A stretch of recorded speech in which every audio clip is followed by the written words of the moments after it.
To ba abin da zan ce sai gode ma Allah na farko da kuma wannan dama da Allah ya bamu da kuma wannan soyayya da muka gani daga wurin mutanen Kawo da suka fito kwansu da kwarkwatan su suka karbe mu. Wannan alama ne na soyayya,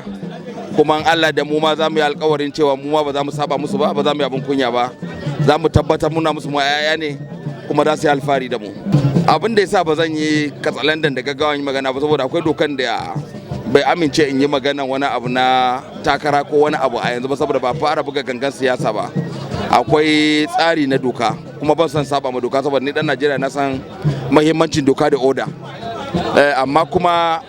duk da haka ba za a kasa goya ba saboda kiraye-kiraye na mutane da al'umma masoya da 'yan uwa gabaki daya suna kiraye-kiraye. So Allah idan lokaci yayi za mu yi ma duniya bayanin cewa za mu yi ko ba za mu yi ba, amma Allah yadda akwai nasara. Maganar kwallon gaban gasa da za a sanya a madadin gaba ya shi abin yake. Akwai wasa da aka shirya na kaddamar da ni na wanda aka hada capacity movement, ta hada wata kungiya capacity movement wanda ni ma da ne a cikinta karkashin shugabancin